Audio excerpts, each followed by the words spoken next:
Avant de commencer, désolé pour la qualité vidéo au début, je ne sais pas pourquoi l'autofocus n'a pas marché, c'est pas grave, ce sera mieux les prochaines fois. Bonne vidéo. Parfait. Bon bienvenue. Je profite de ce confinement pour faire un nouveau type de vidéo. Ça faisait un moment que je voulais faire des vidéos où j'étais devant la caméra et pas derrière comme d'habitude. Avant tout, je profite d'être devant la caméra pour vous remercier de l'accueil que vous avez fait à notre court-métrage. Si vous voulez le revoir, une petite fiche s'affiche là ou là, je sais pas du tout. Dans cette vidéo, on va créer une photo pour le mouvement Créateurs Confinés lancé par Jonathan Bertin. Jonathan Bertin, c'est un photographe de métier, mais qui fait de plus en plus de vidéos pour partager sa passion sur YouTube. Si vous le connaissez pas, je vous invite à aller voir sa chaîne YouTube. Chaque semaine, depuis le début du confinement, il propose un thème pour réaliser une photo. Je m'étais dit que ce serait sympa de participer à ce confinement créatif et d'en faire une vidéo. Le fait d'avoir un thème, ça permet de trouver plus facilement une photo et d'être un petit peu plus créatif. Je vous laisse avec l'extrait de la vidéo de cette semaine. Arrive le moment où je t'annonce le thème de la semaine prochaine et tu vas être content tout simplement parce qu'il n'y en a pas. Je vous laisse totale liberté pour vos photos de la semaine prochaine. Bon vous l'avez vu, cette semaine, pas de thème, forcément. C'est pas grave puisqu'on va essayer de s'inspirer des thèmes qui ont été faits précédemment.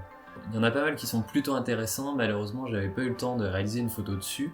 Il y a la transparence, le noir et blanc, la nature morte, le flou, l'autoportrait, et j'en oublie un, le reflet. On va essayer de réaliser une photo originale en mélangeant quelques-uns de ces thèmes. Et c'est parti! On se retrouve dans ce nouveau décor, je pense que c'est là, sur ce petit coin de table, qu'on va réaliser la photo. On va essayer de mixer les thèmes de flou, de transparence et pourquoi pas de noir et blanc en fonction de ce que ça donnera.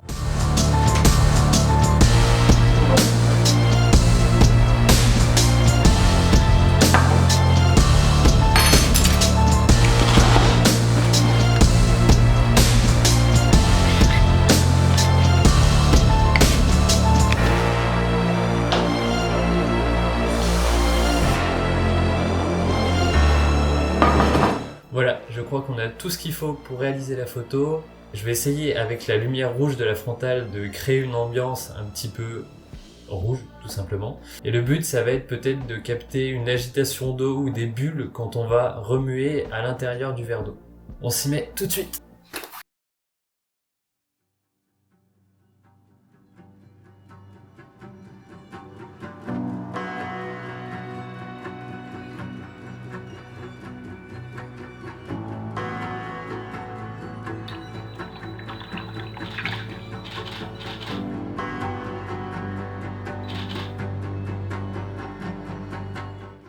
Bon, j'ai créé quelques photos sympas, mais je pense qu'il manque une chose, c'est que le cadrage est trop haut par rapport au verre. Donc je vais prendre un trépied plus petit pour me mettre à niveau avec le verre.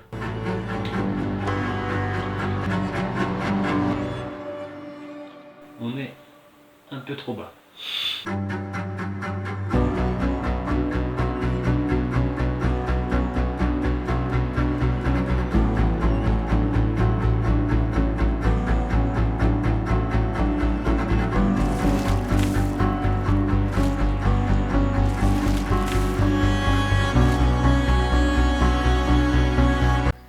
J'ai pris pas mal de photos, j'ai mis de l'eau à peu près partout, mais je pense qu'on a ce qu'il faut. Ok, donc normalement, si tout va bien, la caméra tourne, l'audio est enregistré et mon écran est enregistré. Donc on se retrouve sur Lightroom pour essayer d'éditer un petit peu notre photo. J'utilise Lightroom depuis maintenant 3 jours, donc je connais assez peu, même si j'ai pu acquérir à peu près les bases avec pas mal de vidéos sur YouTube. J'en profite pour faire un clin d'œil à Charles Chiel, qui est un youtubeur vidéaste que je regarde beaucoup et qui a sorti une vidéo hier sur les bases de Lightroom qui est vraiment bien expliquée. Ça pouvait pas mieux tomber. Voilà toutes les photos. On va maintenant essayer de trouver la meilleure pour l'éditer. Alors il y en a une qui est pas mal là. Bon, du coup, au final, j'ai sélectionné 5 photos.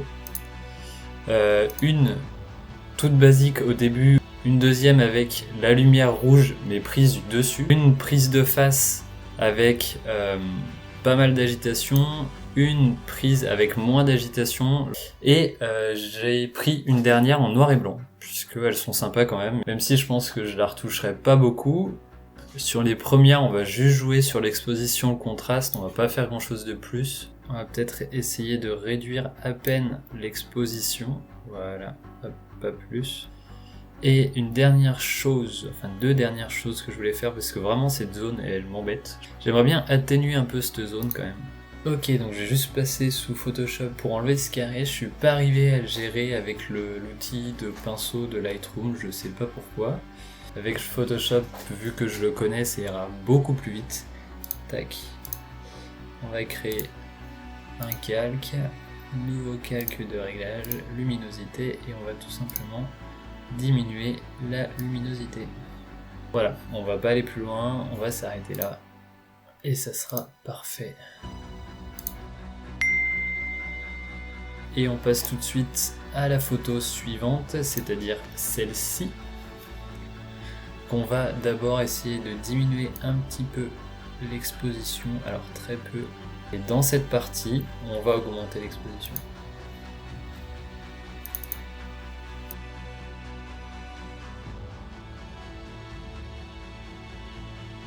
Voilà, avant-après, on a fait ressortir un petit peu de détails. J'aime bien ces lignes qui traversent là, qui traversent le verre et qui ressortent en sortie pour faire un beau faisceau. C'est pas mal. Alors sur celle-ci, je vais tenter juste d'éliminer un petit peu ces traces et de faire ressortir une trace là. S'il l'a capté, ça serait parfait. Donc on va passer sur cette zone. Hop. On va essayer d'augmenter un peu l'exposition. Alors, pas trop non plus. Une petite tache, voilà, qui est pas mal. Et on va enlever ces parties. Voilà, elles n'ont pas disparu, mais elles sont atténuées et un petit peu mélangées au reste. Le rendu final, je pense qu'on va s'en arrêter là, on va pas en faire plus. Et celle-ci, je vais pas forcément la modifier, elle est déjà en noir et blanc, elle est pas mal. J'ai posté ces 5 photos sur Instagram, n'hésite pas à aller voir, le lien est dans la description. On va s'arrêter là, j'espère que cette première vidéo vous a plu, elle était sûrement pas parfaite. N'hésitez pas à me dire ce que vous en avez pensé dans les commentaires, à la liker, à la partager si elle vous a plu. N'hésitez pas à vous abonner pour ne rien rater si ce n'est pas déjà fait, c'est très motivant.